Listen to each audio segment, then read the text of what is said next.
a cold-blooded murder of a 39-year-old mother by her 17-year-old son.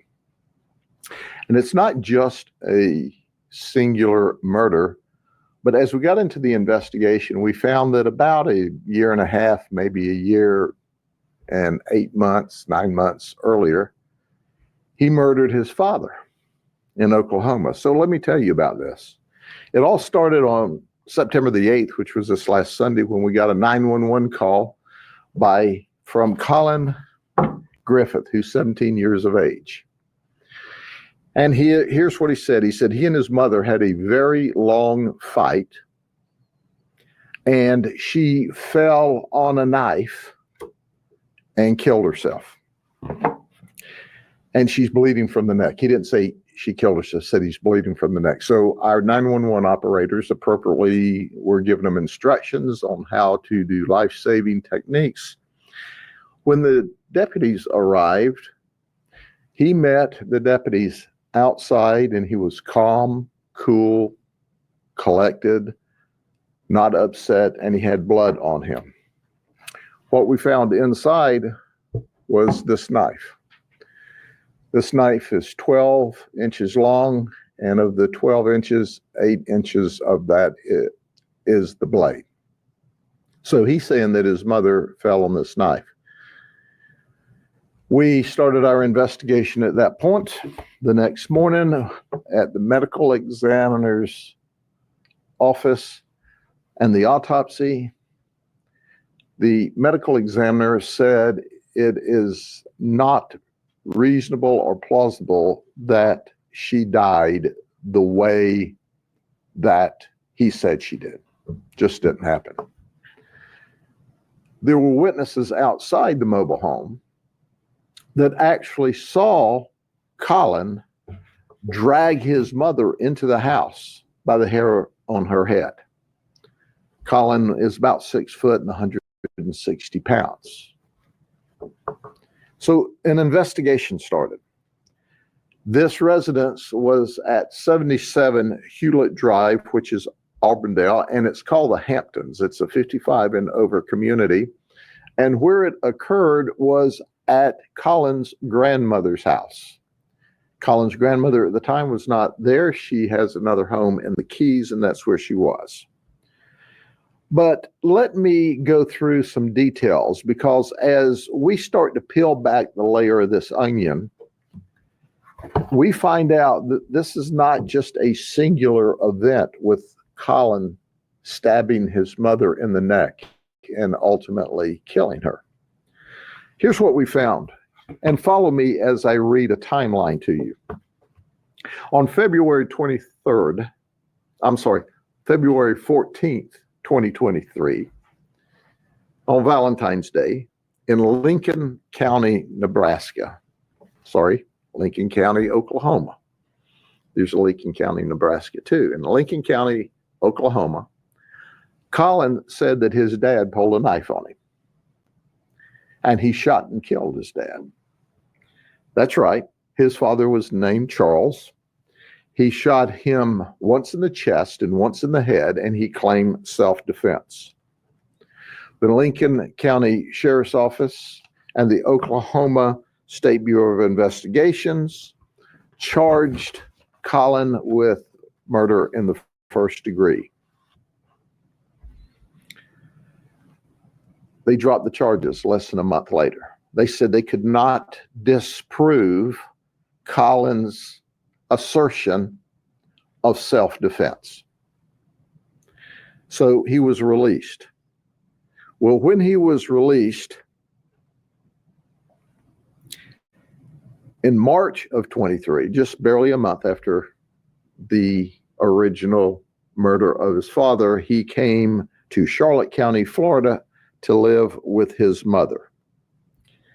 And when he came to live with his mother, Catherine Griffith, who was 39, you would think things would be better. He would be really, really lucky that, hey, this was a self-defense and I'm here with mom. But 6 months later, Guess what happened? He's Baker acted. So it's September, and as he's getting out of the original Baker Act, he makes a statement that, well, I'll kill myself, or I'll kill my mother by shooting or stabbing her. Charlotte County re-Baker acts him the same exact day. They keep him 3 more days. Now we're 2 months later. This is November 2023. Colin then is arrested for domestic violence on his mother. And the reason he battered his mother is because she was disciplining him and took his video game privileges away. So he beat up his mother. He pushed her to the ground and he stomped on her. The grandmother was there and witnessed this.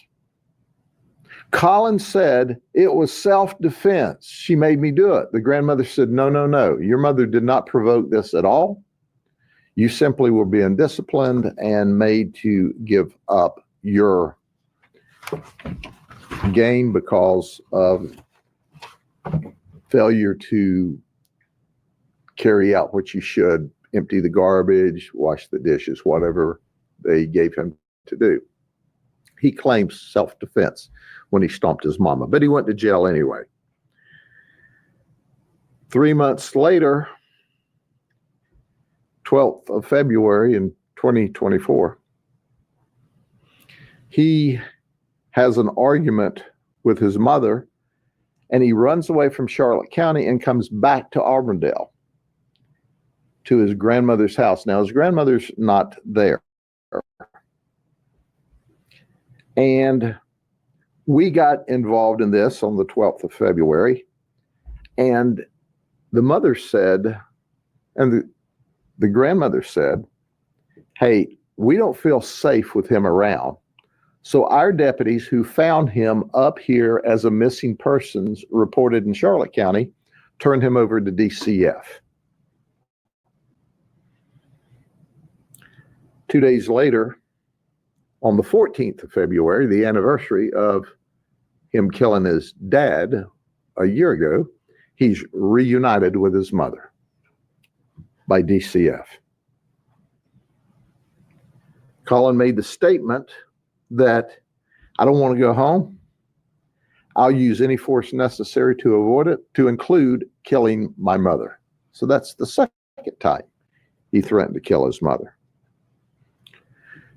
2 weeks later, so they didn't make him go home on the 14th, but about 2 weeks later, in March 2024, they reunite Colin with his mother again. Everybody's calmed down.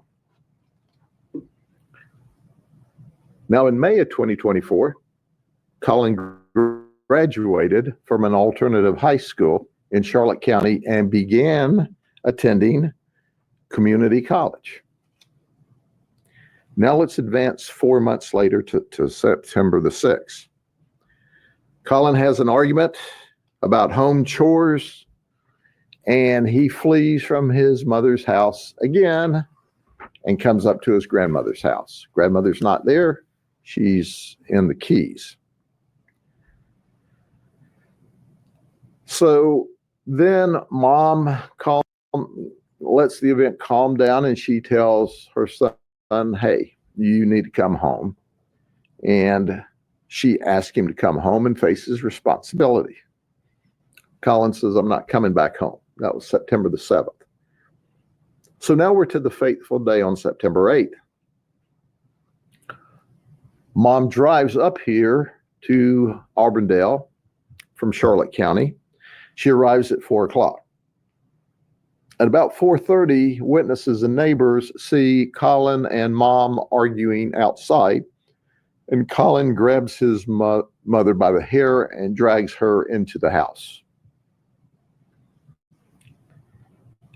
Just about 2 hours later, that's when we receive a 911 call where Colin said, I've had a very, very long fight with mom, and she fell on a knife and she's bleeding from the neck. Our investigation clearly and unequivocally shows that that circumstance did not occur like that. In fact, he used similar language to when he made the 911 call, 18 or 20 months earlier, when he shot and killed his father. It's important to understand, when you look at this, you see a kid. When I look at him, I see a psychopath. I see totally erratic behavior, to the point that he's already, at 17 years of age, shot and killed his father and got away with it, and stabbed his mother in the neck so hard that the knife went all the way through and was to the back of her neck, and she died there. He's being charged with first-degree murder, obviously, and we are asking the state attorney's office, it's their decision, but our state attorney's office is the greatest, to prosecute him as an adult. We've also wrapped back around with the prosecutors, the DA's office, as they call them in Oklahoma, and they said, if we develop information during this investigation that allows them, they will reopen the murder investigation in Oklahoma and potentially charge him out there. But at this time, they did not have sufficient information to charge him with murder. The unfortunate thing was, now he's killed two people and killed his mother and father, and I can assure you, beyond and to the exclusion of every reasonable doubt, based upon his conduct, had he gone to live with his grandmother at the end of this and she crossed him, she would be next. He's violent. He's dangerous. He showed zero remorse when he was being interviewed. In fact, when we attempted the interview, he met the original deputy in the front yard. And he didn't say, Mom's in here, Mom's bleeding to death, Mom needs help. He looked the deputy in the eye and says, I know my rights, I want an attorney. Zero emotion about, hurry up, help Mom, she's bleeding, she's got a problem. He is a dangerous human being. And we have him securely locked up, and we are working with the state attorney's office. We're putting the rest of the investigation together. We have began to talk to some of the family, which has confirmed that he is a dangerous person. Before I go to the second event, are there any questions? Sure. Do you think the system failed him, that he should have never been out? I mean, after killing his father. Well, so when you look at this and you see how violent and how dangerous he is, it makes you wonder to what extent and what depth of investigation was done, because they released him from that murder charge that was lodged apparently within a month or so, because they were shipping him to his mother that quick. Now, did they wrap it up in that short period of time, or did they just say, hey, take him home, and notified the family later that we're not going to charge him? I don't know. But it's important to be accountable and responsible for your own actions. My question is, was there anything else that could have been done? Because had Oklahoma been able to act, Catherine would be alive and well today. But because she took him and tried to do like a mother should do and take care of him, she's now dead. Everybody that's special, should be special to him in his life, is dead when they crossed him. Is there any history of abuse? We're looking through that now to see what his family history there may be. Sheriff, I noticed he has a charge of violation of no contact order. Who filed that? Who was that? We're working through the back pages now. Obviously, he's been involved with DCF in Oklahoma, if for no other reason, from the murder. He was involved with DCF here. We've been putting together our criminal case here. We will go through the back pages of him and any other interactions he's had with the system to try to determine everything that we can. But what we know for sure is he's violent and he's dangerous and he'll kill you because he's done that on 2 occasions. Yes, ma'am. Let me ask. I noticed that the witnesses say they saw him outside at 4:30 with the fight. The 911 call was at 6 p.m. Is there a suspicion he killed his mother much earlier? And then what time? We are also investigating that. As you know, with these death investigations, the medical examiner cannot narrow down the frame to a 15-minute period. But certainly there are telltale signs that we are working through.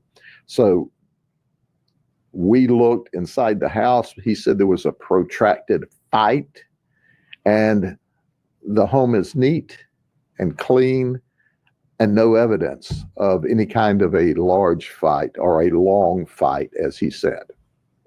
Kitchen knife? It's a kitchen knife from the house.